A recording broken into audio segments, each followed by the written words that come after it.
So ito na po yung Barangay Upaw. Shout out sa lahat ng taga Upaw dyan. Barangay Upaw, Dapitan City, Zamboanga del Norte. Alright.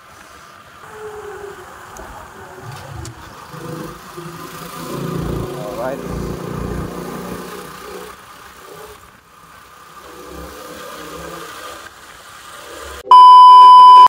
Alright mga kajong, so magandang gabi sa inyong lahat po dyan. So ngayon itry natin mag motovlogging sa madilim sa gabi, kung yung daan ay ano lang ba, maklaro lang ba yung daan. Alright, so let's see. Alright, ayan. So itry natin kung klaro ba yung daan sa motovlogging habang nagbiyahe tayo gabi. Alright.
So dito na tayo sa Barcelona, Barangay Barcelona, Dapitan City, Zamboanga del Norte.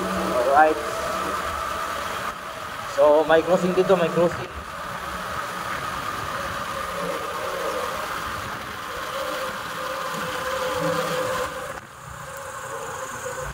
Yan, crossing to patungong Osamis.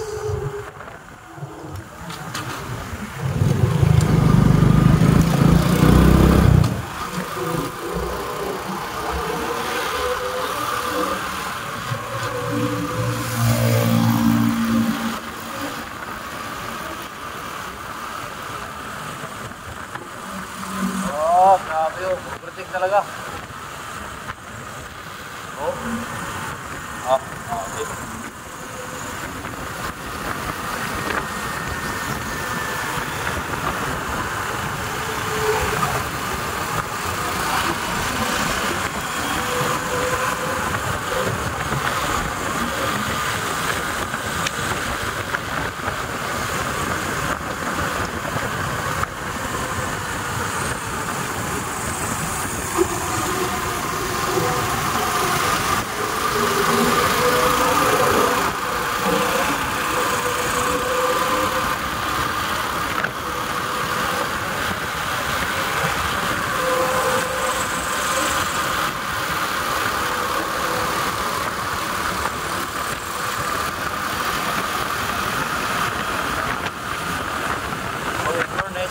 Okay naman siguro yung klaro na ba, klaro.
So ito na po yung Barangay Upaw. Shout out sa lahat ng taga Upaw dyan. Barangay Upaw, Dapitan City, Zamboanga del Norte. Alright.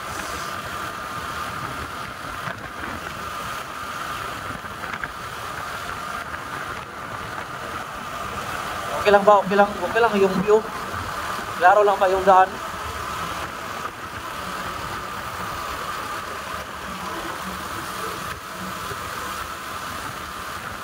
Yan, high na to, high.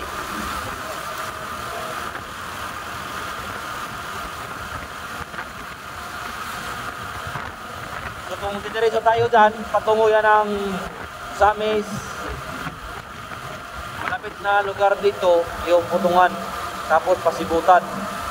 So dito banda, may crossing, right turn tayo, patungong La Libertad.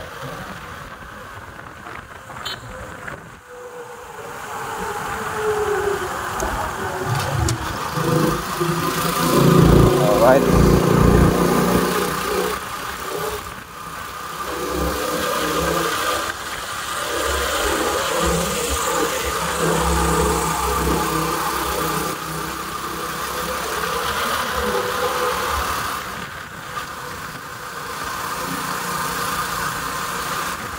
Medyo hindi na siya malaki yung daan kasi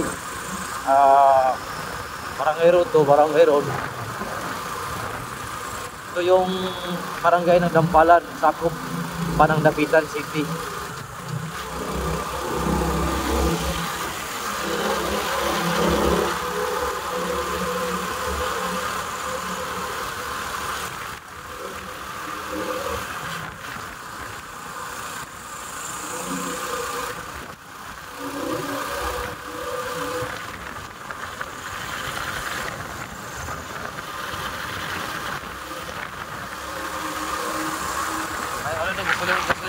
Pero sirado na kasi gabi na. Dito sa lugar na to, basta magsapit na ng alas 6 ng gabi, close na yung mga tindahan sa train station. Kira lang mag-open kasi barangay man.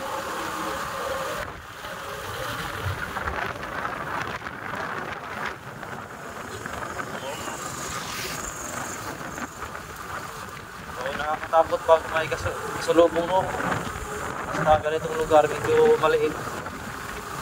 Kaya wag na talagang masyadong lakas magpatakbo. Lalo na pag gabi. Dahan-dahan lang tayo, dahan-dahan.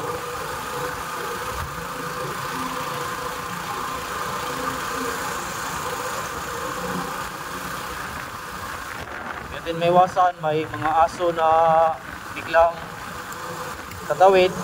Yan, dali tayo dyan. Kasi iba talaga yung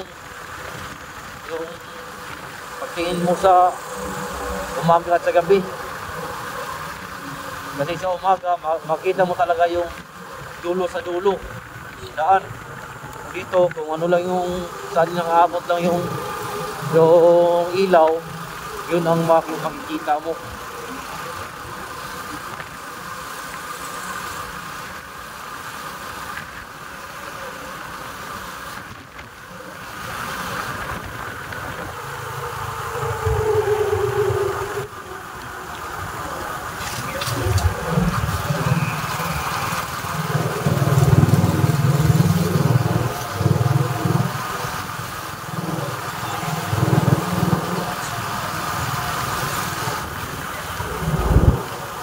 Dito na po siya, rough road.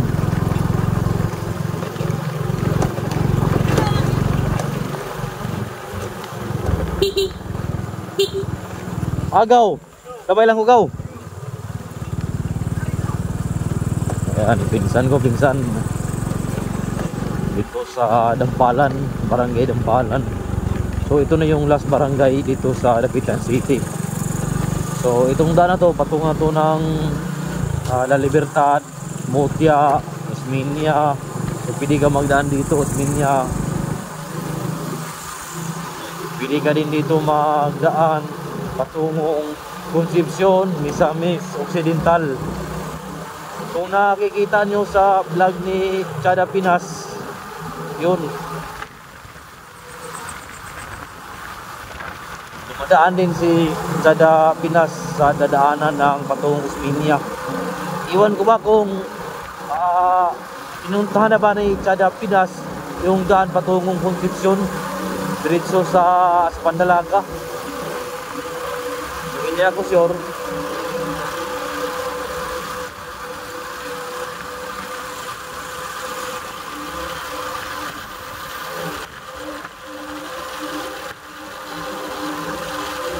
Ito parte pa to ng Dampalan. Yung boundary, nasa unahan pa yung boundary. Buti na lang mga kadyong, no, ngayong araw ay hindi umuulan kasi kadalasan kasi dito sa La Libertad uulan talaga. Hira lang.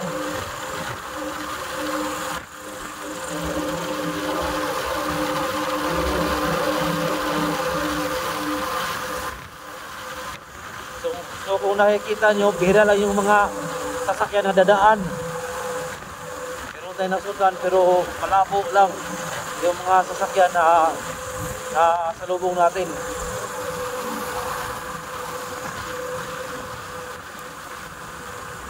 Lalo na paggabi.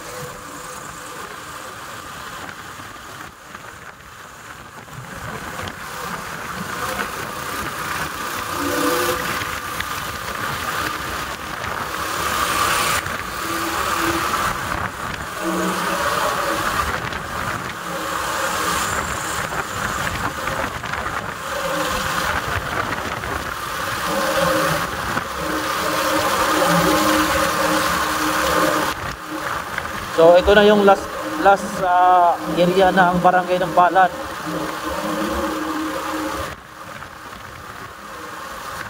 So sa unahan, ito naman yung daan patungong La Union. Right.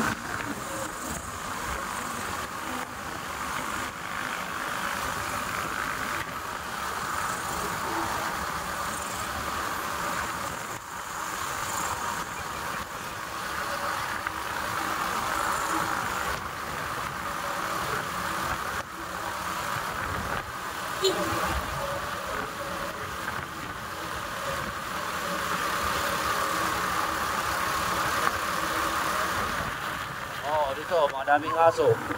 So ano talaga, binur. Yan, para iwas disgrasya. So dito yung patungong La Union. Yan, crossing. Okay lang ba yung view? Nakakita na ba yung daan? Ano? Okay lang ba? Okay lang. Medyo malinaw naman, oh, malinaw. Kasi yung ilaw na ginamit ko, yung LED light, hindi na talaga yung ginamit ko kasi lalo na pag babiyahe ka ng gabi, hindi mo makikita yung may aso, may pusa na biglang tatawid. Diyan tayo madali. So mas mabuti yung ilaw ay klaro talaga ba?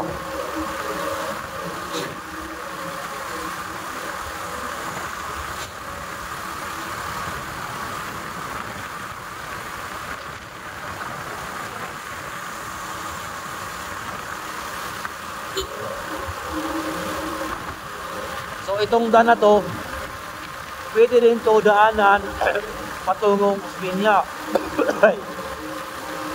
Kaya nang sinabi ko, Osmeña, Sur, Pagadian. So pwede ka mag-shortcut dito.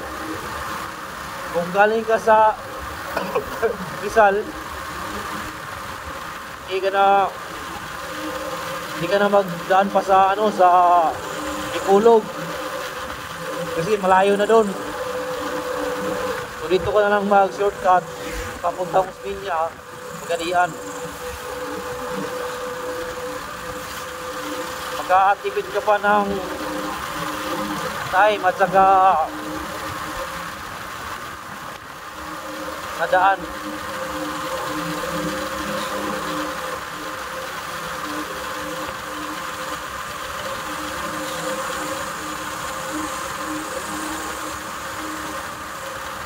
Alright.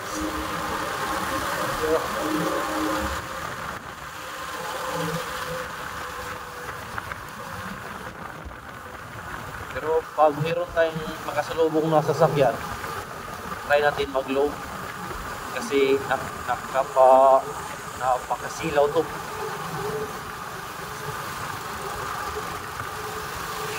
Low ng ilaw.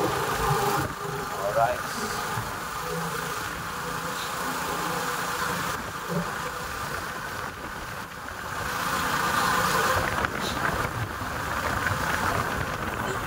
Aso no, aso. Minor.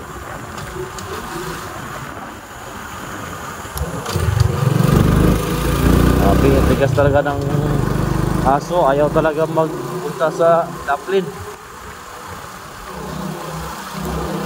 Daplin ang daan.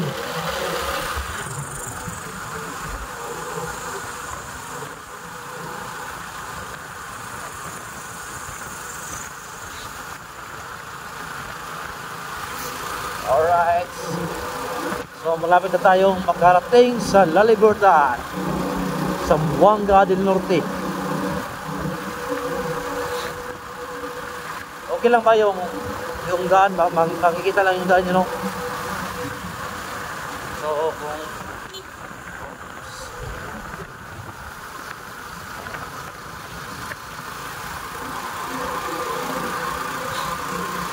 So kung meron kayong ideya sa lugar na to, or matagal na kayong hindi nakapunta dito sa La Libertad, ito na po yung daan.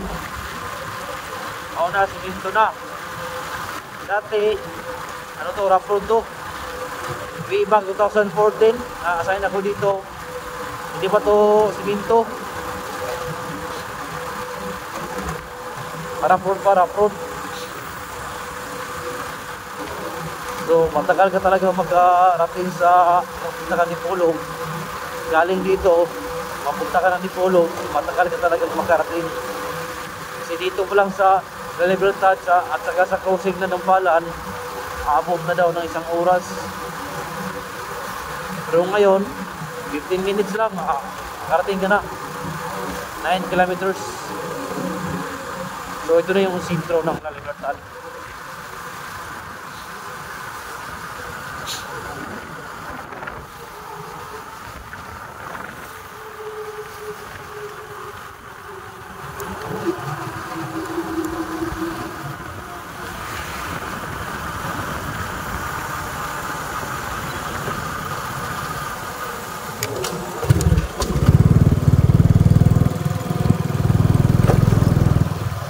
Alright. So dito na tayo.